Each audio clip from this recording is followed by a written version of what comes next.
আমরা কথকতা, আমরা এসেছি আপনাদের নিয়ে যেতে গল্পের রঙিন রাজ্যে। আজ আমি আপনাদের শোনাব অবনীন্দ্রনাথ ঠাকুরের রাজকাহিনীর সপ্তম পর্ব, চণ্ড। হাম্বিরের নাতি লখারানা। লড়াই করতে করতে তিনি এখন বুড়ো হয়েছেন, আর তার তলোয়ার সে শত্রুর মাথা কাটতে কাটতে এমন ভোঁতা হয়ে গেছে যে কেবল মুঠোসার একগাছা আখ কাটবারও ধার তাতে নেই। তলোয়ারের ধার না থাকুক, লখারানার কিন্তু কথার ধার খুবই ছিল। ঠাট্টায় তামাশায় তার মুখের কাছে দাঁড়ায় কার সাধ্য। বয়সের সঙ্গে রানার মশকরা করবার বাতিক ক্রমেই বেড়ে চলেছিল। সে একদিনের কথা, সাদা জামাজোড়া, সাদা দোপাট্টা, পাকা চুলের ওপরে ধপধপে পাগড়ি পরে লখারানা লক্কা পায়রাটি সেজে বসে আছেন। পাহাড়ের ওপর শ্বেত পাথরের খোলা ছাদ, আধখানায় চাঁদের আলো পড়েছে, আর আধখানায় কেল্লার উঁচু পাঁচিলের কালো ছায়া বিছিয়ে গিয়েছে। রানার চারিদিকে সভাসদ পারিষদ, সকলের হাতে এক এক খোলা সিদ্ধি। এখনই জলসা শুরু হবে। চাকরেরা বড় বড় থালায় ফুলের মালা, পানের দোনা এনে রেখেছে। গোলাপ আর আতরের গন্ধ। ছাদের এক কোণে একদল নাচনি সোনার ঘুঙুর ওর পায়ে জড়িয়ে দিচ্ছে। এমন সময় রাজকুমার চণ্ডের সঙ্গে মারোয়ারের রাজকুমারীর বিয়ের সম্বন্ধ নিয়ে রণমল্লের দূত এসে উপস্থিত, রূপোর পাতে মোড়া একটি নারকোল হাতে।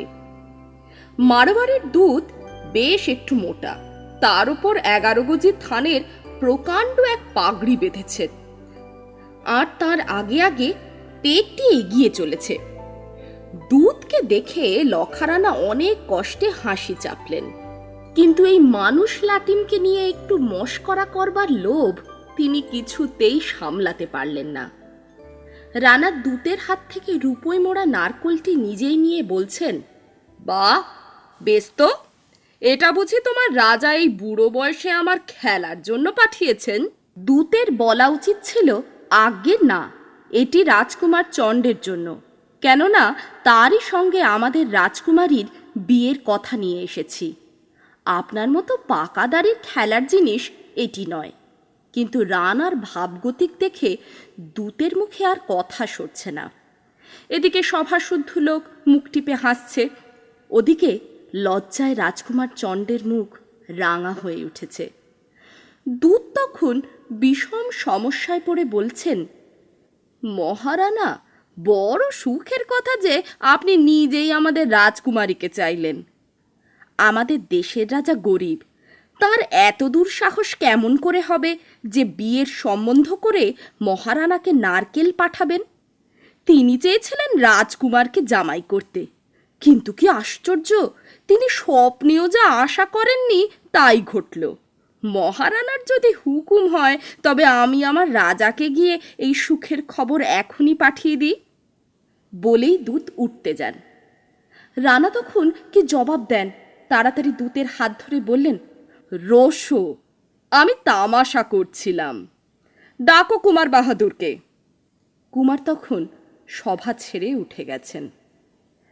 রানার দূত চণ্ডের কাছে ছুটল, কিন্তু চণ্ড বলে পাঠালেন, মহারানা তামাশা করেও যে রাজকুমারীকে বিয়ে করতে চেয়েছেন তিনি আজ থেকে আমার মায়ের তুল্য। আমি কিছুতেই তাকে বিয়ে করব না। বুড়ো রানা বড় বিপদেই পড়লেন। কি আশ্চর্য, ছেলেটা তামাশা বোঝে না। লোকের পর লোক রাজকুমারকে বোঝাতে ছুটল, কিন্তু চণ্ডের প্রতিজ্ঞা অটল।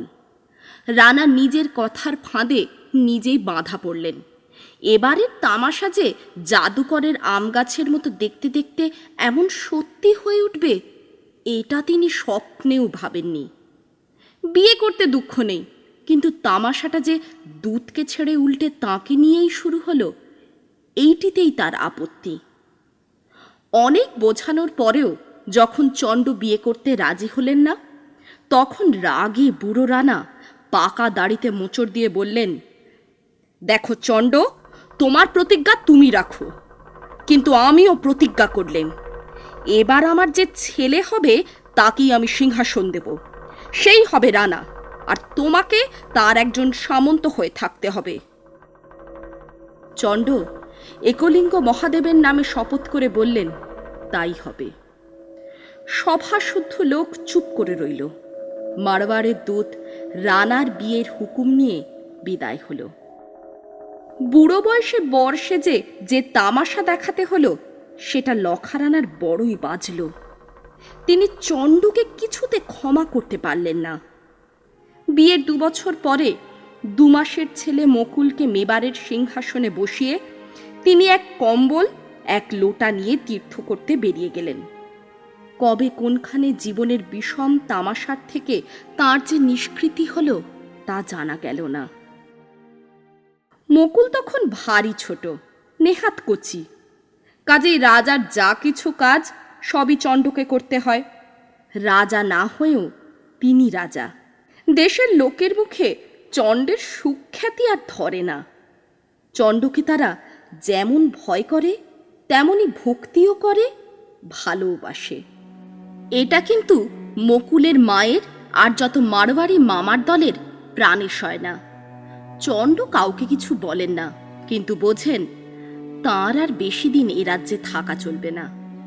এই রাজবাড়ি, যেখানে চণ্ড মায়ের কোলে মানুষ হয়েছেন, বাপের আদরে বেড়ে উঠেছেন, এখানে তার আপনার বলতে আজ কে আছে? পুরনো চাকর যারা ছিল, মহারানী তাদের তাড়িয়ে নিজের দেশ থেকে যত মারওয়ারি এনে কাজে রেখেছেন। তার নিজের যে মহল, সেখানে রানীর ভাইরা এসে ঢুকেছেন। তার যে সোনার উপর খাট বিছানা আসবাবপত্র সবই এখন মকুলের। রাজবাড়িতে নিজের বলতে রয়েছে একমাত্র তাঁর তলোয়ার। কিন্তু মকুল, সেই অফুরন্ত ফুলের মতো কচি মকুল, তার চেয়ে 25 বছরের ছোট মকুল, সেই হাসি মুখে ছোট ভাই মকুল, যে এখনো চলতে শেখেনি, সে কি তার আপনার নয়? সকালে সন্ধ্যায় রাজসভাতে নিয়ে যাবার সময় সে যখন তার ছোট 2টি হাত দিয়ে তার গলা জড়িয়ে ধরে, তখন কি আর চণ্ডের কোনো দুঃখ মনে থাকে?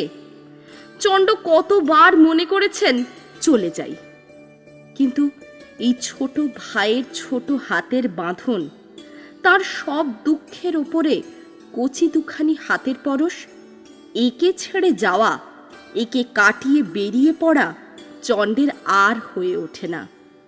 তিনি বছরের পর বছর সব দুঃখ সয়ে এই ছোট মকুলকে একদিন মেবারের রাজ সিংহাসনে বসবার মতো উপযুক্ত করে মানুষ করে তুলতে লাগলেন। দারুণ গরমের দিনে সকাল সকাল সভা ভঙ্গ করে মকুলকে নিয়ে চণ্ড খোলা ময়দানে গোলা খেলা করতে যান। চণ্ড চড়েন এক ঘোড়ায়, আর এক টাট্টুতে মকুল। মাথার উপরে রোদ ঝাঁঝা করছে, কোথাও একটু ছায়া নেই।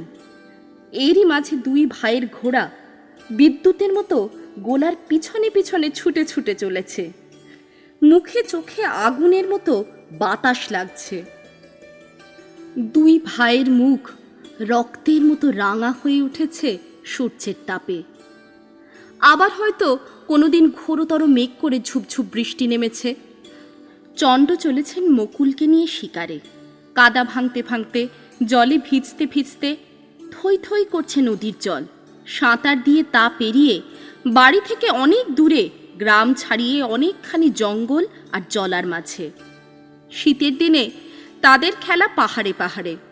সেখানে বরফের মতো বাতাস ধারালো ছুরির মতো বুকে এসে লাগে। এমনই করে মকুল মানুষ হচ্ছেন, দিন দিন শক্ত হচ্ছেন। তার খাওয়া পড়া খেলাধুলা রাজার ছেলে বলে কিছু যে আরামের ছিল তা নয়। চণ্ড মেবারের একজন সামান্য রাজপুত ছেলের সঙ্গে যে একদিন মেবারের সর্বময় কর্তা হবে, তার কোনো বিষয়ে কিছু তফাৎ রাখলেন না। এমনই করে লখারানা চণ্ডকে মানুষ করেছিলেন। আর ঠিক তেমনি করে চণ্ড তাঁর ছোট ভাইকে সিংহাসনের উপযুক্ত হবার, বিপদে আপদে দুঃখে কষ্টে বীরের মতো নির্ভয়ে থাকবার জন্য ছোটবেলা থেকেই তৈরি করছেন। এটা কিন্তু মকুলের মায়ের ভালো লাগে না। তিনি চান গরমে মকুল পাখার বাতাসে, বাদলে ছাতার তলায় শীতের লেপ তোষকের মধ্যে থেকে মোমের পুতুলটির মতো গোল গাল মোটাসোটা হয়ে উঠুক। এর জন্য মুকুলকে আর কখনো কখনো চণ্ডকেও মহারানীর কাছে গঞ্জনা সইতে হয়। মুকুল সে ছেলে মানুষ, মায়ের ধমকে কখনো রাগ করে, কখনো খানিক কাঁদে, আবার একটু পরেই সব ভুলে যায়। চণ্ডের প্রাণে কিন্তু রানীর বাক্যবাণ তীরের মতো গিয়ে বাজে। এক একদিন তিনি আপনার খুব প্রাণের যারা বন্ধু, বুড়ো বুড়ো সর্দার, তাদের কাছে বলেন, আর না, এখানে আর থাকা চলে না। সবাই বলে আমি আমার ভাইকে বশ করে নিয়ে নিজে রাজাগিরি করছি। সে যখন আমার হুকুমে ওঠে বসে, তখন আমি হলেম সত্যি রাজা, আর সে একটা সাক্ষী গোপাল, নামমাত্র মেবারের রাজা। আপনারা আমায় ছুটি দিন, আমি অন্য রাজ্যে গিয়ে থাকি। বুড়ো সর্দারেরা বলেন, এখনো সময় হয়নি যুবরাজ, আরও কিছুদিন থাকো। মুকুল আর একটু উপযুক্ত হয়ে উঠুক। চণ্ড চান কোনো সর্দারের হাতে মুকুলকে মানুষ করবার ভার দিয়ে বেরিয়ে পড়েন, কিন্তু কোনো সর্দার সে ভার নিতে চাইলে তবে তো। তারা কেবলই বলেন, আমরা মুকুলের জন্য সব করতে প্রস্তুত, কিন্তু যুবরাজ, তবু আমরা পর মাত্র, আর আপনি তার ভাই। চণ্ড আর কোনো জবাব দিতে পারেন না। বাপ থাকলে কেউ তো চণ্ডকে মুকুলের জন্য কষ্ট নিতে বলতো না, কিন্তু এখন ভাই যদি তাকে না দেখে, তবে মুকুলকে রাজা হবার মতো শিক্ষা দীক্ষা দিয়ে মানুষ করে তোলে কে? এমনি করে দিন কাটছে। ইতিমধ্যে একদিন কালবৈশাখের রাত দুপুরে অন্ধকার দিয়ে বড় বড় সাদা মেঘ একখানার পর একখানা আস্তে আস্তে পূব থেকে পশ্চিমে চলেছে। মনে হচ্ছে যেন বড় বড় পাল তুলে আকাশের এপার থেকে ওপারে অন্ধকারে পাড়ি দিচ্ছে একটির পর একটি নৌকা। একটি তারা নেই, একটু শব্দ নেই। চণ্ড সারাদিনের কাজ সেরে সেই দিকে চেয়ে আছেন, ঘরের আলো নিভিয়ে একলাটি। রাজবাড়ির সবাই ঘুমিয়ে, কেবল চণ্ড জেগে একা। আজ চণ্ডের বুকের ভিতরে একটা বেদনা থেকে থেকে দুই পাঁজরের হাড়গুলো মোচড় দিয়ে দিয়ে যেন ভাঙতে চেষ্টা করছে। ব্যথা যে কিসের, বেদনা যে কতটা, চণ্ড তা বুঝতে পারছেন না। তার কেবলই মনে হচ্ছে মুকুলকে একবার কাছে ডাকি, কিন্তু উঠতেও পারছেন না, ডাকতেও পারছেন না। অন্ধকারের মধ্যে একলাটি চুপ করে পড়ে রয়েছেন। চণ্ডের দেহ মন সমস্ত অসাড় হয়ে মরে গেছে। কেবল তার চোখ যেন জীবনের সব আলোটুকু টেনে নিয়ে প্রহরের পর প্রহর বর্ষা রাতের অন্ধকারে কি যেন সন্ধান করে ফিরছে। একটা ঝড় অনেকখানি ঠান্ডা হাওয়ার ধাক্কায় গাছপালা, ঘরবাড়ি, জলস্থল, আকাশ দুলিয়ে চলে গেল। অনেকখানি বৃষ্টির জল ঝরঝর করে চারদিকে ঝরে পড়ল। বিদ্যুৎ বাজ খানিক চমক দিয়ে ধমক দিয়ে চলে গেল। তারপরে মেঘ আস্তে আস্তে পাতলা হয়ে এলো।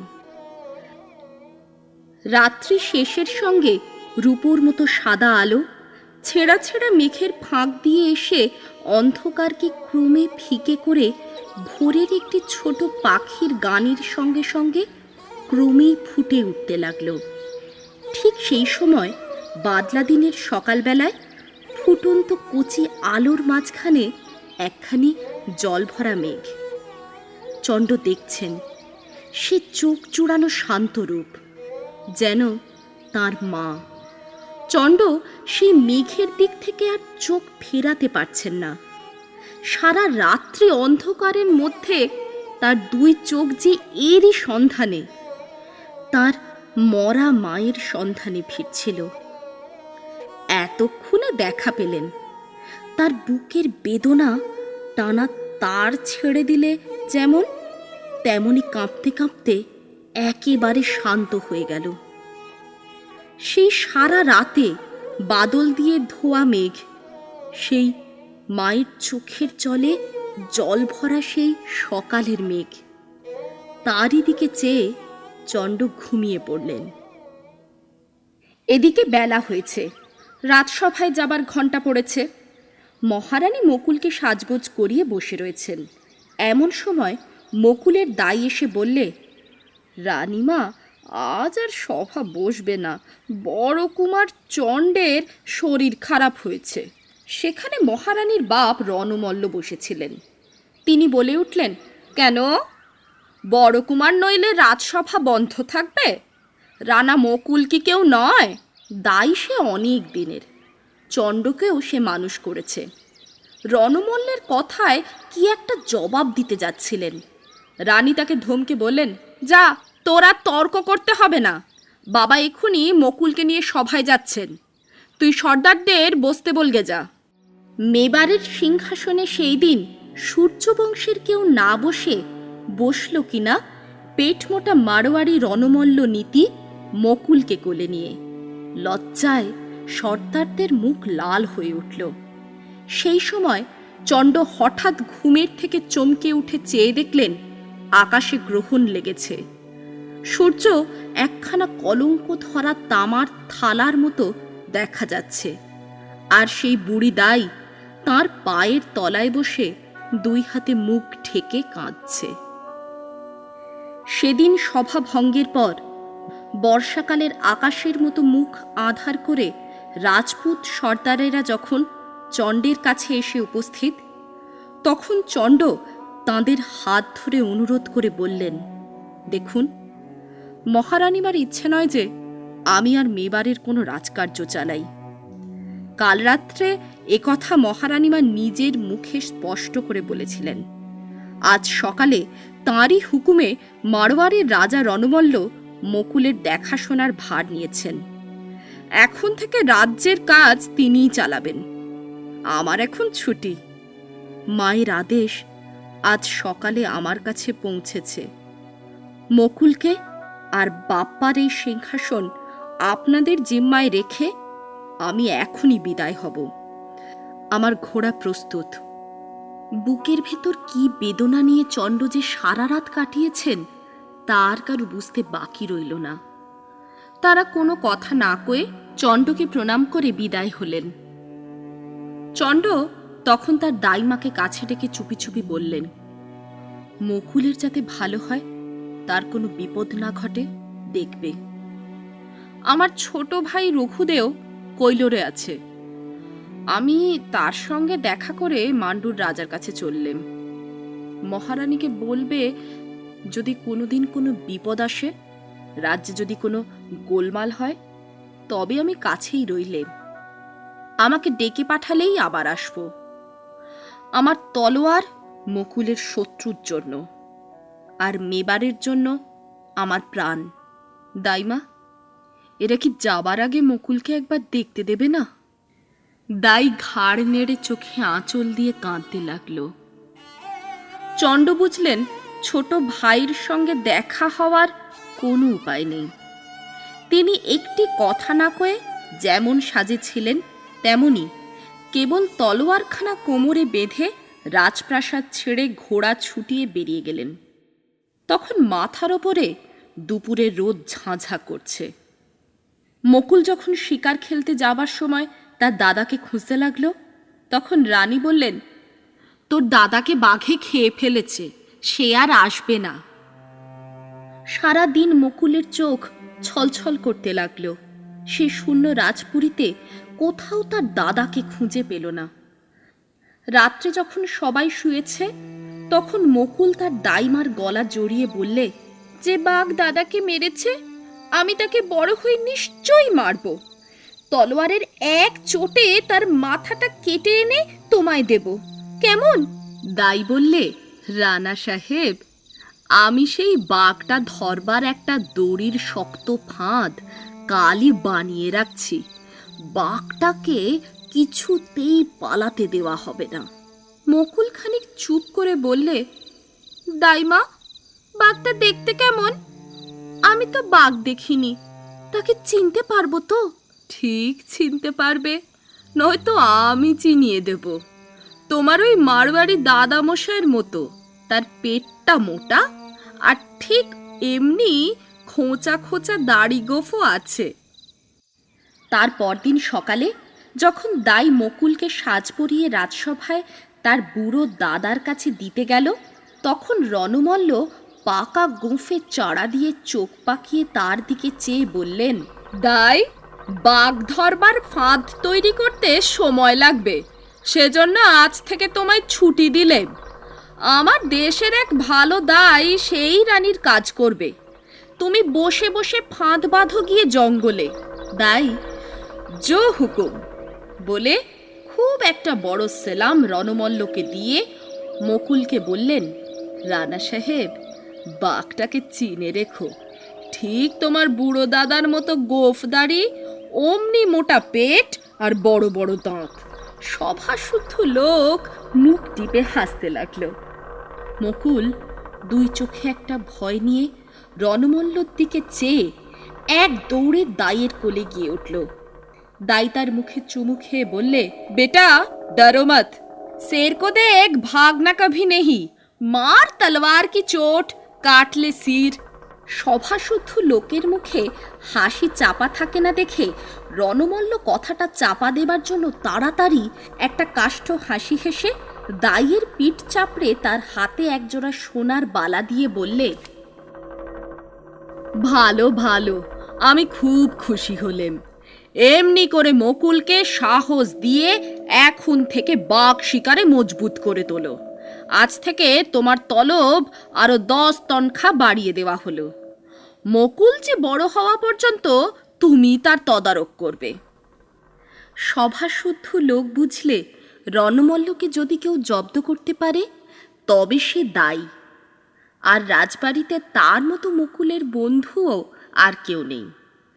মেবারের সমস্ত রাজপুত সর্দার, যারা রানীর খাতিরে রণমল্লকে ভয় করে একটি কথাও কইতেন না, তাঁরা আজ এই দাইকে মনে মনে তার সাহসের জন্য তারিফ না করে থাকতে পারলেন না। রণমল্ল সেদিন মাথা হেঁট করে রাজসভা থেকে বিদায় হলেন। চণ্ডের ছোট ভাই রঘুবীর, কিন্তু মেবারের সবাই তাকে নাম দিয়েছিল রঘুদেব। রূপে গুণে তিনি ছিলেন বাস্তবিকই দেবতার মতো। নগরের বাইরে রাজ্যের গোলমাল থেকে অনেক দূরে একখানি সুন্দর বাগান ঘেরা ছোটখাটো পাথরের বাড়ি, তারই মধ্যে রঘুদেব একলা রাজার ছেলে হয়ে তপস্বীর মতো দিন দুঃখী কাঙাল নিয়ে থাকতেন। তার মুখের কথা সে যেন ছোট বড় সবার মন গলিয়ে গানের মতো গিয়ে প্রাণে বাজত। রাজ্যে তাঁর শত্রু ছিল না, এমনকি যে মহারানী চণ্ডকে বিষ দৃষ্টিতে দেখতেন, তিনিও রঘুদেবকে গুরুর মতো ভক্তি, ভাইয়ের মতো ভালোবাসা দিয়েছিলেন। আর মুকুল, সে ছোটদাদার মুখের গল্প, তার সেই বাগানে ফল পেড়ে বনভোজন, গাছের পাখিদের বাসার খুব কাছে গিয়ে তাদের ছোট ছোট ছানাগুলিকে খাইয়ে আসা, গাছের ছায়ায় বসে বাঁশের বাঁশিতে রাখাল ছেলেদের কাছ থেকে গান শেখা, এই সব আনন্দের কথা কখনো ভুলবে না। চণ্ড গিয়ে অবধি সে তার ছোটদার কাছে যাবার জন্য রোজ কাঁদছে। রানীর ইচ্ছে তাকে কিছু দিনের জন্য সেখানে পাঠিয়ে দেন, কিন্তু রণমল্ল কেবলই বাধা দিচ্ছেন। রানী একবার রঘুদেবকে রাজবাড়িতেই না হয় আনবার কথা বললেন, কিন্তু তাতেও আপত্তি।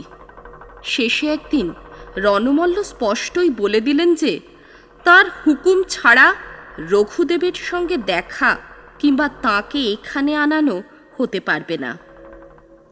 রানীর সেই দিন চোখ ফুটল। তিনি বুঝলেন রাজ্যের কাজে তার আর কোনো হাত নেই। এই পাথরের রাজবাড়ি চারখানা দেওয়ালের মধ্যে তিনি আর মুকুল দুজনকে বন্দির মতো থাকতে হবে। ইতিমধ্যে হঠাৎ একদিন খবর এলো রঘুদেব মুকুলকে দেখতে নগরে আসছিলেন, হঠাৎ মারা পড়েছেন। দেশের লোক হাহাকার করে বলছে রণমল্ল তাকে বিষ দিয়ে খুন করেছে। সমস্ত মেবার তার মূর্তি ঘরে ঘরে রেখে পুজো করছে, আর মারোয়ারি শেয়াল রাজা আর তার দলবলকে খুনে, বদমাশ, চোর বলে অভিসম্পাদ দিচ্ছে। বুড়ি দাই রানীকে এসে বললে, এখনো যদি ভালো চাও তো চণ্ডজিকে খবর পাঠাও, না হলে তোমার মকুলের দশা কোনদিন রঘুদেওজির মতো হবে। কিন্তু খবর তাকে দেয় কে? যে চিঠি বইবে সে রণমল্লের লোক। আপনার লোক দিয়ে সে রাজ্যটা ভরিয়ে রেখেছে। তার চর রানীর অন্দরে ঘুরছে। তার অনুচর সর্দারের বাসায় বাসায়, গ্রামে গ্রামে, প্রজাদের ঘরে ঘরে, পাঠশালায়, মন্দিরে, মঠে কে কোথায় কি করছে, কি বলছে, সব খবর পাচ্ছে সেই পেট মোটা মারোয়ারি রাজা রণমল্ল, ডাকাতদের সর্দার, চোরের শিরোমণি। নগরের ফাটকে ফাটকে, কেল্লার বুরুজে বুরুজে তার চেলারা সব থানা বসিয়ে পাহারা দিচ্ছে দিনরাত। রাগে, ভয়ে, দুঃখে রানী অস্থির হয়ে পড়লেন। চারদিক অন্ধকার দেখতে লাগলেন। চণ্ডকে রাজ্য থেকে তাড়িয়ে দিয়ে তিনি কি ভুলই করেছেন, আজ সেটা হাড়ে হাড়ে বুঝতে তাঁর বাকি রইল না। রানী বুড়ি দাইয়ের দুই পা জড়িয়ে কাঁদতে কাঁদতে বললেন,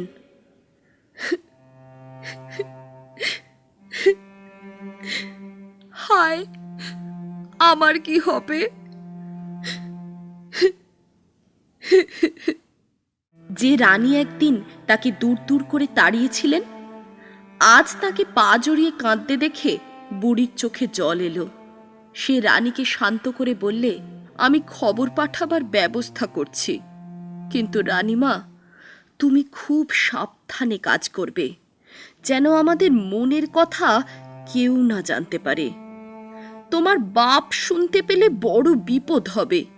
তার মুঠোর ভিতরে এখন সমস্ত রাজ্য।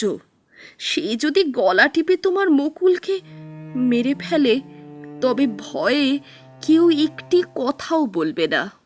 রানীর সঙ্গে কথা ঠিক করে দাই, যেখানে বুড়ো রণমল্লটা সন্ধেবেলা একটি ঘরে নিজের মতো মোটা একটা গেরদা ঠেস দিয়ে একরাশ মোহর গুনে গুনে চটের থলিতে ভরে ভরে রাখছেন, ঠিক বড় বাজারের মারোয়ারি এক একটা মহাজনের মতো, সেইখানে আস্তে আস্তে এসে উপস্থিত হলো।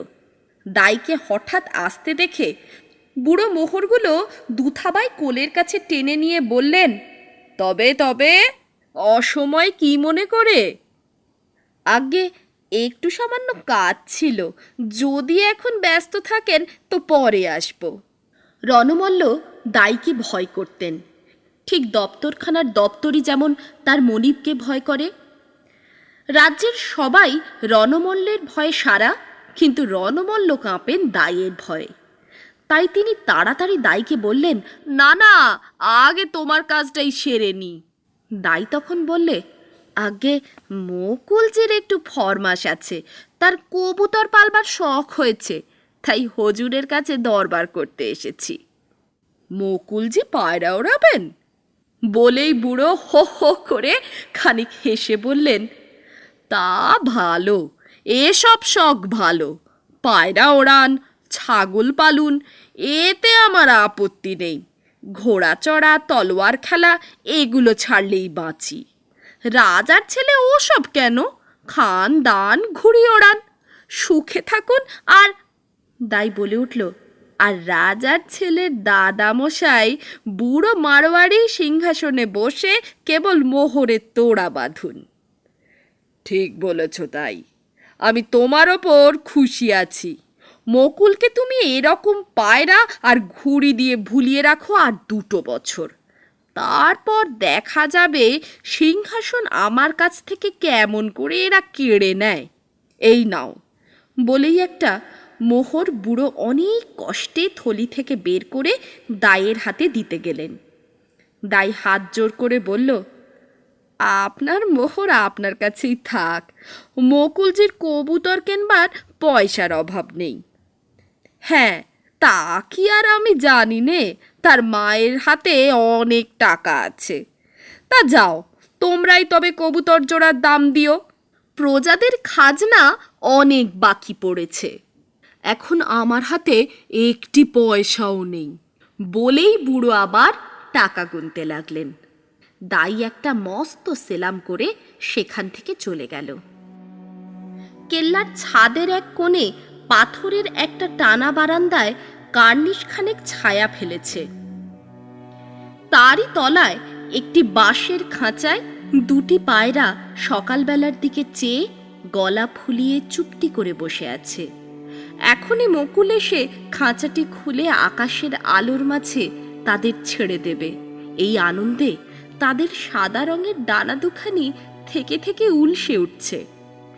এমন সময় মহারানীর সঙ্গে দাই এসে পায়রা দুটির ডানার নিচে দুখানি ছোট ছোট চিঠি বেঁধে দিয়ে আস্তে আস্তে আবার খাঁচার দরজা বন্ধ করে চলে গেল। তখনও সূর্যের আলো পৃথিবীতে এসে পড়েনি। রাজকুমার মুকুল নরম বালিশের ওপরে মাথাটি রেখে একটি হাত পুবের জানলার দিকে ছড়িয়ে দিয়ে ঘুমিয়ে আছে, মুঠোর এক টুকরো কাগজ ধরে। রানী এসে তার ঘুম ভাঙিয়ে কোলে করে দাইয়ের কাছে দিয়ে বললেন, তুই এখনো ঘুমোচ্ছিস? বেলা হয়েছে, কখন আর তোর দাদার কাছে পায়রার গলায় বেঁধে চিঠি পাঠাবি? মুকুল কোনো কথা না বলে দাইকে টানতে টানতে এক ছুটে ছাদে এসে উপস্থিত হলো। দাই হাঁপাতে হাঁপাতে বলল, কই মুকুল যে, তুমি যে বলেছিলে চিঠি লিখে রাখবে, তা কই? মুকুল হাতের মুঠো খুলে দেখালে সেই হিজিবিজি লেখা কাগজখানি। দাই কাগজটি এপিটোপিট উল্টে পাল্টে বললে, বহুত আচ্ছা, চিঠি পড়ো তো শুনি কুমার সাহেব কি লিখেছে। মুকুল জানতো কেমন করে চিঠি পড়তে হয়, তাই সে গম্ভীর হয়ে আরম্ভ করলে, দাদা, আমি তোমার ছোট ভাই, তোমার জন্য কাঁদছি। একবার এসো, খুব খেলা হবে। কবুতর দুটো চিঠি নিয়ে যাচ্ছে, জবাব দিও। এদের ছানা হলে তোমায় একটা দেব। আমি খুব ভালো আছি। ইতি মুকুল, তোমার ছোট ভাই। পুনশ্চ মা আর দাই তোমার জন্য খালি কাঁদে। চিঠি যেমন হতে হয়। বলে দাই কাগজখানা নিয়ে বেশ করে মুড়ে বললে, তবে এখন কোন দাদাকে চিঠিখানা পাঠাতে চাও বলো। এইবার মুকুল মুশকিলে পড়ল। বড় দাদা আর ছোট দাদা, দুই দাদার মধ্যে বেছে নেওয়া তার পক্ষে শক্ত হলো। দুজনকেই সে সমান ভালোবাসে, দুজনকেই সে চিঠি লিখে ডেকে পাঠাতে চায়। কিন্তু হায়, চিঠি তার একখানি বই নেই। ভাবনায় তার মুখ শুকিয়ে গেল। তখন রানী আস্তে আস্তে তাকে কোলের কাছে টেনে নিয়ে বললেন, এক কাজ কর, আধখানা চিঠি বড় দাদাকে আর আধখানা ছোট দাদাকে পাঠিয়ে দে। তাই হলো। প্রথম টুকরো ছোট দাদার আর বাকিটুকু বড়দাদার জন্য ছিঁড়ে মুকুল দাইয়ের হাতে দিল। সাদা ডানা দুই পায়রা সেই দুটুকরো কাগজ গলায় বেঁধে আকাশে উড়ল। ডানার তলায় লুকোনো রইল তাদের মহা বিপদ থেকে উদ্ধার করার জন্য চণ্ডের কাছে রানী আর দাইয়ের দুখানি চিঠি। সোনা মাখানো মেঘের উপর দিয়ে উড়ে চলেছে দুটি পাখি, ছোট বড় দুজনের ডাক বয়ে। সূর্যের আভা আকাশ রাঙিয়ে তাদের দুজোড়া ডানার পালকে এসে ঠেকেছে সাদা পালে হাওয়ার মতো। চিতরের কেল্লায় বন্দি অসহায় মুকুল আর তার মায়ের ডাক, সকালের সোনায় মাখা, দুপুরের রোদে পোড়া, সন্ধ্যার মেঘ আর আলোর চিত্র বিচিত্র দিনের মধ্যে দিয়ে রাত্রির নীল গোলা অন্ধকার আকাশ পার হয়ে যেদিন মান্ডুর কেল্লায় চণ্ডের কাছে এসে পৌঁছল, সেদিন চণ্ড সব দুঃখ সব অপমান ভুলে অনেক দিনের কোণে রাখা তলোয়ার আর একবার কোমরে বেঁধে উঠে দাঁড়ালেন। আজ 3 দিন ধরে একটা প্রকাণ্ড ঝড় রাজস্থানের উপর দিয়ে বয়ে চলেছে। তারই মধ্যে থেকে একবার সকালে সন্ধ্যায় সূর্যদেব দেখা দিচ্ছেন রক্তমূর্তি। চণ্ড যখন চিতর ছেড়ে চলে আসেন, তখন 300 ভিল তার সঙ্গে তীর ধনুক নিয়ে বেরিয়ে এসেছিল। আজ তারা চণ্ডের হুকুম নিয়ে চিতরে আবার ফিরছে ঝড় জল বিদ্যুতের মধ্যে দিয়ে। চিতর থেকে খানিকটা দূরে গোসুন্দরনগর, পাহাড়ের ওপর একটা মজবুত কেল্লা, আর তাকেই ঘিরে ছোট ছোট বাড়ি পাহাড়ের নিচে অনেকখানি ঘন ঘন। তার মধ্যে দিয়ে ছোট ছোট নদী বয়ে চলেছে। এই বনে চণ্ড তাঁর দলবল নিয়ে লুকিয়ে রইলেন। কথা ঠিক হলো যে মহারানী সুন্দরেশ্বরীর পুজো দেবার ছল করে মুকুলজিকে নিয়ে এইখানে এসে দেওয়ালির দিন চণ্ডের সঙ্গে মিলবেন। এদিকে চণ্ডের অনুচর যত ভিড় মেবারের গ্রামে গ্রামে ঘুরে রটিয়ে দিয়েছে রণমল্ল মুকুলজিকে মেরে ফেলেছে। লোকে সব গ্রামে গ্রামে মাঠে ঘাটে এই সব গুজব শুনে একেবারে ক্ষেপে উঠে লাঠি তলোয়ার তীরধনুক নিয়ে চিতরের দিকে দল বেঁধে চলেছে। যদি একথা সত্যি হয় তবে সেই পেট মোটা মারোয়ারের রাজা রণমল্লকে আর আস্ত রাখবে না। রণমল্ল এই খবর পেয়ে ভয়ে কাঁপছেন, কি উপায় করবেন ভেবে পাচ্ছেন না। সেই সময় একদিন দাই এসে তাঁকে বললে, হজুরের মেজাজ ভালো বোধ হচ্ছে না, একটা খবর শুনে আমারও ভয়ে গা কাঁপছে। শুনছেন দেশের লোক তাদের রানা মুকুলকে দেখবার জন্য লাঠি সোটা নিয়ে এই দিকে আসছে। রণমল্ল খবরটা খুব ভালো করেই শুনেছিলেন, তবু দাইকে ধমকে বললেন, যাও যাও, মারোয়ারের রাজা আর মেবারের এখনকার সর্বে সর্বা 2-10 গাছা লাঠির ভয় কাঁপে না, আর কিছু খবর থাকে তো বলো। দাই তখন চুপি চুপি বললে, এবারে যে দল আসছে বড় শক্ত দল, মেবারের রাজপুতকে আপনি চেনেন না, এই বেলা যা হয় উপায় করুন। রণমল্ল মনে ভয় কিন্তু মুখে সাহস দেখিয়ে বলে উঠলেন, কি উপায় করতে হবে শুনি? দাই বললে, মুকুলজিকে একবার গ্রামে গ্রামে শিকার খেলার জন্য পাঠিয়ে দিন, লোকে দেখুন তাদের রানা বেশ সুখে বেঁচে আছে আর খেলে বেড়াচ্ছে, তাহলেই তারা ঠান্ডা হবে আর আপনাকেও বিরক্ত করতে আসবে না। রণমল্ল খানিক গম্ভীর হয়ে থেকে বললেন, মন্দ পরামর্শ নয়, কিন্তু হাতিয়ার বেঁধে গ্রামে গ্রামে শিকার খেলে বেড়ানো তো হতে পারে না। শিকার থেকে লড়াই বাঁধতে কতক্ষণ, অন্য কিছু উপায় থাকে তো বলো। তবে রানীমা আর মুকুলজিকে পালকি চড়ে গ্রামে গ্রামে দেবতার পুজো দেবার জন্য পাঠিয়ে দিন, কাজ একই হবে। এই পরামর্শটা রণমল্লের মনের মতো হলো। দাই রানীকে আর মুকুলজিকে পালকিতে চড়িয়ে চিতরের কেল্লা পার করে দিয়ে এলো। যাবার সময় মুকুল বললে, দাইমা তুমি যাবে না?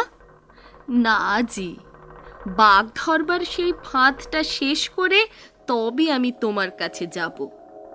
বলেই দাই চিতরের কেল্লায় ফিরে এলো।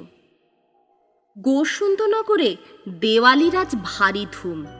মহারানী রানাজিকে নিয়ে কেল্লায় এসেছেন। খুব ঘটা করে আজ সুন্দেশ্বরীর পুজো দেওয়া হবে। ঘরে ঘরে আজ প্রজারা পিদিম জ্বালিয়েছে।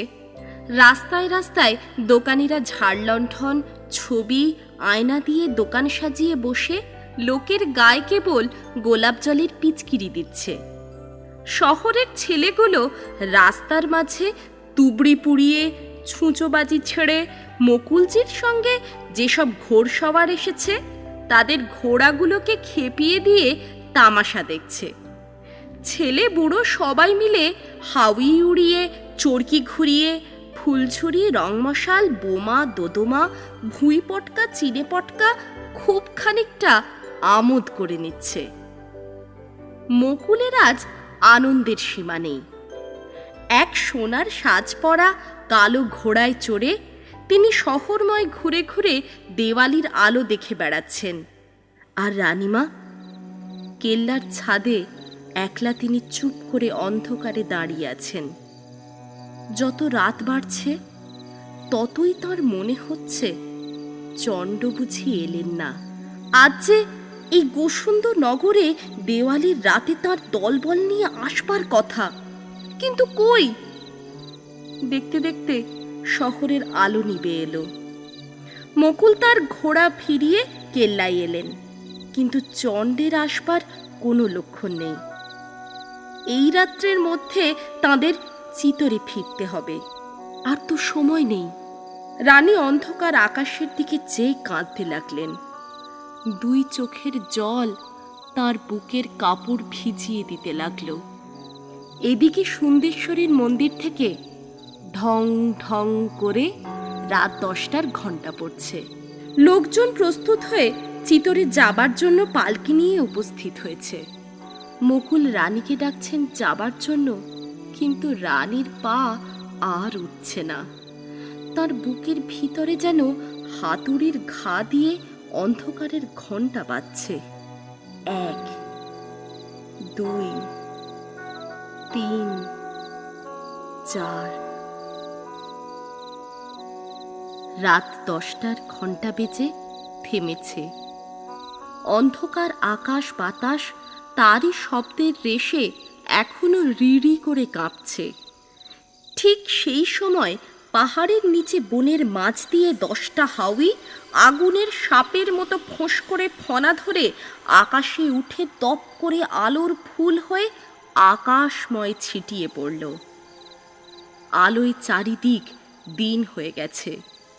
শহরের লোক আশ্চর্য বাজি দেখতে হৈ হৈ করে রাস্তায়, ছাদে যে যেখানে পেরেছে বেরিয়ে এসেছে।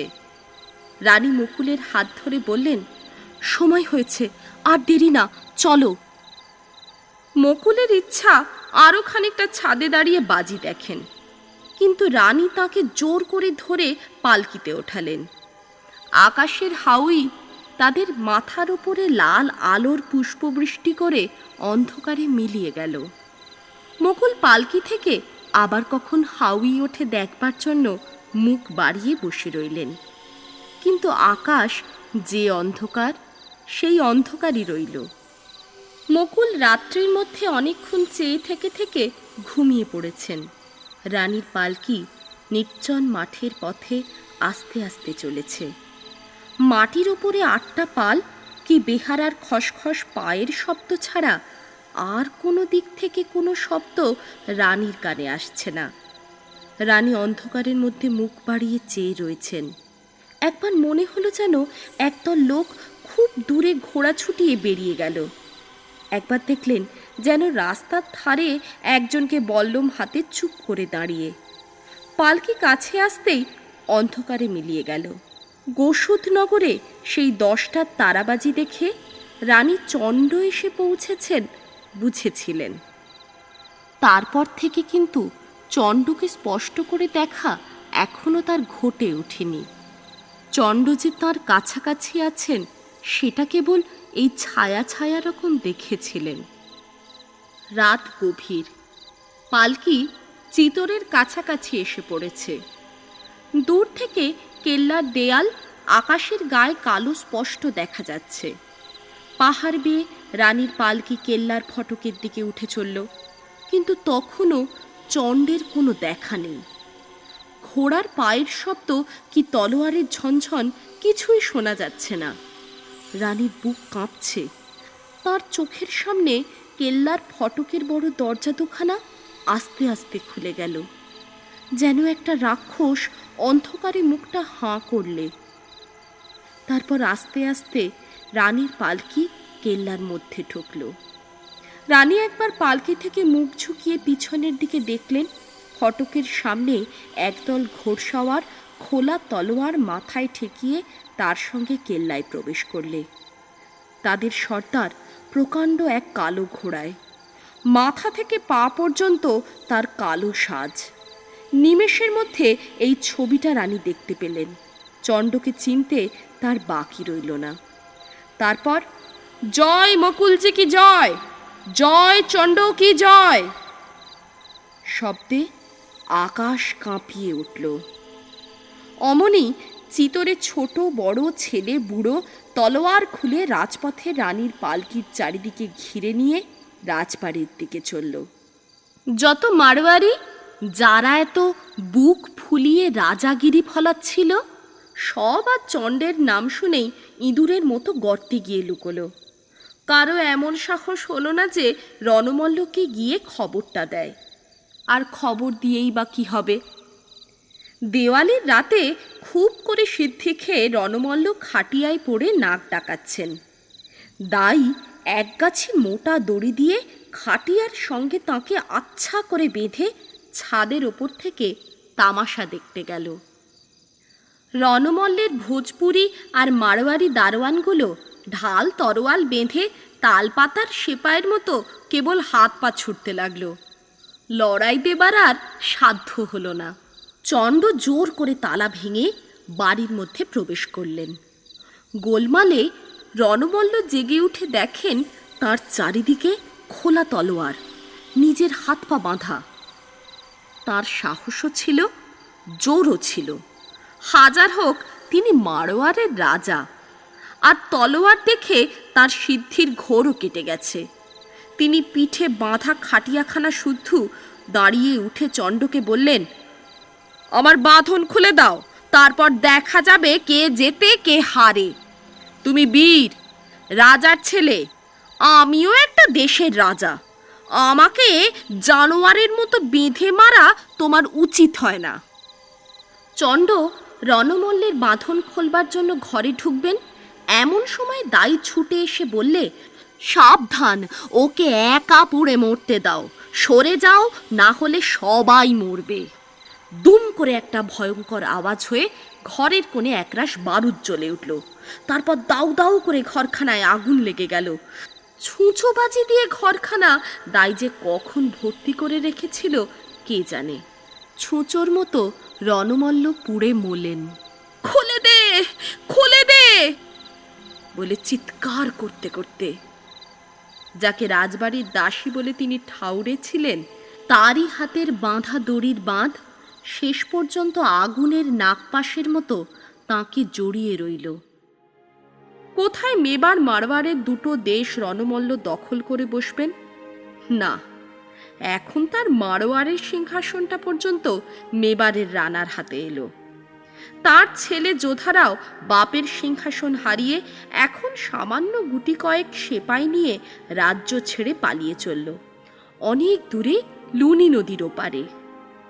মহাবীর হারোয়া শঙ্কল রাজর্ষি। লুনি নদীর ওপারের সমস্ত পাহাড় নদী বন তার রাজত্ব। তার নামে সবাই মাথা নোয়ায়, এমনই তার বীরত্ব, এমনই তার দয়া। তার হুকুম অমান্য করে রাজস্থানে এমন লোক নেই। বিপদে যে পড়েছে তাকে উদ্ধার করা, দুঃখের দুঃখমোচন, অনাথকে আশ্রয় দেওয়াই তার কাজ। তার যত অনুচর সবাই সন্ন্যাসী বীর, গাঁজাখোর নয়, কাজের মানুষ। কেউ কারুর ওপর অন্যায় অত্যাচার করলে তাদের হাতে নিস্তার নেই। বনের ভিতর পাহাড়ের গুহায় তাদের সব কেল্লা, সেখানে জ্বালা জ্বালা টাকা পোতা আছে। লোকে চাইলে সেই টাকা দিয়ে তারা তাদের দুঃখ ঘুচায়। মাটির নিচে বড় বড় ঘর, সেখানে তাদের অস্ত্রশস্ত্র লুকোনো থাকে। কেউ বিপদে পড়ে তাদের কাছে এলে সেই অস্ত্র দিয়ে তারা তার সাহায্য করে। এমনই দলের রাজা তিনি, হারোয়া শঙ্কল। লুনি নদী সাঁতার দিয়ে পার হয়ে যোধারাও রাত দুপুরে এসে তাঁরই আশ্রয় চাইলেন। যোধারাও জানতেন চণ্ড ইচ্ছে করলে এখানে এসে গোলমাল করতে পারবেন না। হারোয়া শঙ্কল আদর করে যোধারাওকে বসালেন। তার ছোট ঘর, রাজকুমারের সঙ্গে অনেক সেপাই, কাজেই সবাইকে গাছতলায় বসাতে হলো। সন্ন্যাসী রাজা একটু ভাবিত হলেন, এত রাত্রে এত লোকের খাবার কেমন করে জোগাবেন। লোকেরাও অনেক পথ চলে এসে খিদে কাতর হয়ে পড়েছে। রাজর্ষি তাঁর দলবলকে ডেকে সকলের আহারের সুবন্দোবস্ত করে দিতে বললেন, কিন্তু ঘরে তার একটু খুদও নেই। সেদিনের যা কিছু চাল ডাল সব তিনি অতিথিদের বিলিয়ে দিয়েছেন। বিপদে পড়ে চেলারা সব মুখ চাওয়াচাওয়ি করছে দেখে রাজর্ষি বললেন, অতিথিকে তো খেতে দিতে হবে, এসো দেখি ঘরে কি আছে। ঘরের এক কোণে সন্ন্যাসীদের কাপড় রাঙাবার জন্য একরাশ মুজলতা বোঝা বাঁধা ছিল। রাজর্ষি সেইগুলো দেখিয়ে বললেন, যাও এইগুলো রেঁধে আনো। রাঁধুনি এক সন্ন্যাসী, সে হেসে বললে, প্রভু এইবার অতিথি সেবার ঠিক বন্দোবস্ত করেছেন। যে মুখে ঠাকুরের ভোগ খাবে সেই মুখে কাল সকালে দেশে ফিরে কাউকে এবার আর ঠাকুরের অতিথি সেবার নিন্দে করতে হবে না। এইবার ঠিক হয়েছে। রাজর্ষি হেসে বললেন, আজ আমি নিজের হাতে রাঁধব, তোমাদের সবাইকে নিয়ে একসঙ্গে খাওয়া যাবে। নিমন্ত্রণ করছি, সব চেলাদের ডাক দাও। গাছের তলায় আগুন জ্বালিয়ে রান্না শুরু হলো। রান্নার গন্ধে বোন আমোদ করলে, কিন্তু তরকারি দেখে অবধি চেলাদের আজ আর মোটেই খিদে নেই। যদিও সকালে এক এক মুঠো ছোলা ছাড়া এ পর্যন্ত কারো পেটে কিছু পড়েনি, কিন্তু প্রভুর নিমন্ত্রণ কারো অগ্রাহ্য করার জো নেই। রান্না শেষ হলে সবাই অতিথিদের জন্য পাত পেড়ে অপেক্ষা করতে লাগলো। আগে যোধারাও আর তাঁর লোকজনদের মোটা আটার রুটি আর মুজলতার সেই তরকারি খাইয়ে রাজর্ষি সব চেলাদের নিয়ে খেতে বসলেন। কেবল সেই রাঁধুনি চেলাকে অনেক ডাকাডাকি করেও কেউ আনতে পারলে না। সে কম্বল মুড়ি দিয়ে জঙ্গলের কোনখানে যে লুকিয়ে রইল তার আর সাড়া শব্দ পাওয়া গেল না। খাওয়া শেষ হলে সবাই রাজর্ষির রাধা তরকারির সুখ্যাতি করতে করতে যে যার জায়গায় শুতে গেল। মুজ শাকের এমন যে রান্না হয় তারা কেউ জানত না। এবার থেকে রোজ এই তরকারি দিয়ে তারা রুটি খাবে এই সব বলা বলি করছে। এমন সময় সেই রাঁধুনি এসে উপস্থিত। সবার মুখে তরকারির তারিফ শুনে তার আর আফসোসের সীমা রইল না। সে ভেবেছিল ওই রং করবার পাতাগুলো খেয়ে সবাই মাথা ঘুরে মরবে, কিন্তু দেখলে সবাই দিব্যি পেট ভরিয়ে আরামে কম্বল মুড়ি দিয়ে ঘুমোতে লেগেছে। কেবল শীতের রাতে খিদের জ্বালায় সেই মরছে কেঁপে। শীতের রাত সহজে কাটতে চায় না। রাঁধুনি ঠাকুরটিকে অনেক যন্ত্রণা দিয়ে তবে সে রাত পোহালো। সকালে উঠে সে একখানা কুড়াল নিয়ে রান্নার কাঠ কাটতে চলেছে। এমন সময় একজন বুড়ো মারোয়ারি সেপাইয়ের সঙ্গে দেখা। পাহাড়ের ঝর্ণার ধারে সে হাত মুখ ধুচ্ছে। তার দাড়ি গোঁফ সব লাল রঙের ছোপ ধরা। কাল সন্ধ্যায় যার দাড়ি ছিল সাদা, আজ লাল হয়ে গেল। এ ব্যাপার দেখে রাঁধুনি ঠাকুরটি আর হাসি রাখতে পারলেন না। হো হো করে হাসতে হাসতে সঙ্গীদের কাছে এই মজার খবরটা দিতে এসে দেখে যত পাকা দাড়ি গোঁফওয়ালা ছিল তারা নিজের নিজের দাড়িতে হাত বোলাচ্ছে আর এ ওর মুখের দিকে চেয়ে দেখছে। সবার দাড়ি গোঁফে লাল রঙের ছোপ। ইতিমধ্যে রাজর্ষি বেরিয়ে এলেন, কিন্তু তার সাদা দাড়ি ধপধপ করছে। মুজ পাতার যে রং লেগেছে এটা কারুর মনে এলো না। দাড়িতে রক্ত কোথা থেকে লাগলো এই ভেবে সবার যখন মুখ শুকিয়ে এসেছে তখন রাজর্ষি সবাইকে অভয় দিলেন, নির্ভয় থাকো, তোমাদের সুখের সূর্য উদয় হতে আর দেরি নেই। দেখো না, এখনই তার রাঙা আলো তোমাদের মুখে এসে পড়েছে। এখন কিছুদিন এইখানে বিশ্রাম করো, তোমাদের রাজত্ব ফিরে পাবার বন্দোবস্ত করা যাবে। সেই দিন কাঠ কেটে রাঁধুনি ঠাকুর রাজর্ষিকে আর এক বোঝা মুজ পাতা এনে দিয়ে বললে, ঠাকুর, আমাকে আজ একটু সেই তরকারি রেঁধে দিতে হবে। রাজর্ষি হেসে বললেন, তোমার কালো দাড়িতে লাল রঙের ছোপ তো খুলবে না। দাড়ি আগে পাকুক, তবে একদিন মুজ শাকের চচ্চড়ির ছোপ ধরিয়ে দেওয়া যাবে। আজ ভালো করে অন্য তরকারি দিয়ে অতিথি খাওয়াবার বন্দোবস্ত করো।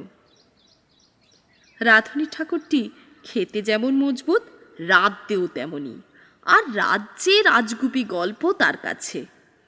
যোধারাও আর সঙ্গীদের বেশ আমোদ আহ্লাদের দিন কাটতে লাগলো। বনে আছেন মনেই হতো না। এদিকে হরোয়া শঙ্কলের হুকুম চণ্ডের কাছে পৌঁছল। যোধারাওকে যেন মারোয়ারের সিংহাসন ফিরিয়ে দিয়ে ঝগড়াঝাটি সব মিটিয়ে দেওয়া হয়। এর উপর কোনো কথা নেই। চণ্ডের দুই ছেলে মুন্ডজি আর কণ্ঠজি মারোয়ার শাসন করছিলেন। তাদের উপর হুকুম হলো যে হরোয়া শঙ্কল কিংবা তার কোনো লোক যোধারাওকে সঙ্গে নিয়ে আসা মাত্র মারোয়ারের সিংহাসন যেন তাকে ফিরিয়ে দেওয়া হয়। হরোয়া শঙ্কল দূতের মুখে এই খবর পেয়ে নিজেই যোধারাওকে সঙ্গে নিয়ে মেবারে চললেন। সেখান থেকে চণ্ডকে সঙ্গে নিয়ে মারোয়ার যাওয়ার কথা। ঠিক সময় সবাই মেবারে পৌঁছে চণ্ডকে সঙ্গে নিয়ে যোধারাওয়ের রাজত্বে মুন্দেরের কেল্লার দিকে চললেন। যোধারাও তখন ছেলে মানুষ। এক রাত্রে সবাই মাঠের মধ্যে তাঁবু গেড়ে আছেন। এমন সময় একটা বুড়ো মারোয়ারি যোধারাওয়ের কানে কানে বললে, দেশে তো এসে পড়েছি, তবে আর এখন চুপ করে থাকা কেন? চলুন আজ রাত্রেই গিয়ে কেল্লাটা দখল করে বসি। নিজের সিংহাসন পরের কাছ থেকে চেয়ে না নিয়ে জোরসে কেড়ে নেওয়াই ভালো, কি বলেন? যোধারাও এ কথায় সায় দিলেন। আস্তে আস্তে মারোয়ারি সৈন্য সব মন্দিরের দিকে বেরিয়ে গেল। চণ্ড আর হরোয়াশঙ্কর এ খবর কিছুই জানেন না। সকালবেলা শিবির থেকে বেরিয়েছেন, এমন সময় দেখলেন দূর থেকে এক ঘোড় সওয়ার ছুটে আসছে। তার মাথার পাগড়ি খোলা, বুকের কাপড়ে রক্তের দাগ। সওয়ার যখন ছুটে এসে চণ্ডের কাছে দাঁড়ালো, চণ্ড তাকে নিজের ছেলে কণ্ঠজি বলে চিনতে পারলেন। হরোয়াশঙ্কর তাকে ঘোড়া থেকে নামিয়ে ঘাসের উপর শুইয়ে দিলেন। অমনি কণ্ঠজির প্রাণ বেরিয়ে গেল। কি তাকে এমন করে মারল এই দেখবার জন্য তারা এদিক ওদিক দেখছেন। এমন সময় যোধারাও ঘোড়া ছুটিয়ে এসে বললেন, প্রভু, আমার অপরাধ যদি হয়ে থাকে তো ক্ষমা করবেন। বাপের সিংহাসন আমি কারু কাছে ভিক্ষা বলে চেয়ে নিতে পারলাম না। নিজের জোরে ফৌজ পাঠিয়ে দখল করেছি। লড়াই শেষ হয়ে গেছে। চণ্ডজির হাতে আমার বাপ পশুর মতো মারা পড়েছে। তারই ধার তার দুই ছেলেকে যুদ্ধে বীরের মতো মেরে শোধ দিলেন। এতে যদি আমার দোষ হয়ে থাকে তো শাস্তি দিন। চণ্ডের মুখে কোনো কথা সরল না। হরোয়াশঙ্কর খানিক ঘাড় হেঁট করে রইলেন। তারপর আস্তে আস্তে বললেন, যোধারাও, ভুল করেছ। চণ্ডের কোনো দোষ ছিল না।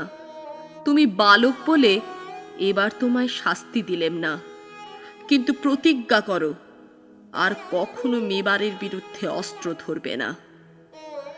আর এই মাটিতে যেখানে এই বীর কণ্ঠজি পড়ে রয়েছেন, এই পর্যন্ত মেবারের রাজ্যের সীমা ঠিক হলো। এরপর থেকে তোমার রাজত্ব। চণ্ড চোখের জলের মধ্যে দিয়ে দেখলেন, যেখানে তার কণ্ঠজি প্রাণশূন্য দেহে পড়ে রয়েছে, সেখানে সকালের আলোতে সমস্ত মাঠ জুড়ে সোনার ফুলের মতো আওলার কচি ফুল ফুটে উঠেছে। তিনি হরোয়াশঙ্করের দিকে চেয়ে বললেন, এই আওলার ফুলই যেন শান্তির ফুল হয়। যত দূর এই ফুল ফুটবে তত দূর যেন মেবারের রাজ্য। এইটিই সবাই বলে। আমার কাজ শেষ হয়েছে। প্রভু, আমাকে এখন আপনার সঙ্গী করে লুনি নদীর ধারে তপবনে আশ্রয় দিন।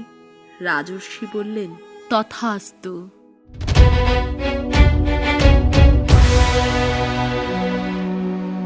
আপনারা এতক্ষণ শুনছিলেন চণ্ড। গল্পের কথক ও সূত্রধর আমি, শ্রেয়া। প্রচ্ছদ তথাগত, আবহ ও সম্পাদনা অনুপম। আমাদের গল্প যদি ভালো লেগে থাকে তাহলে লাইক, শেয়ার ও সাবস্ক্রাইব করতে ভুলবেন না।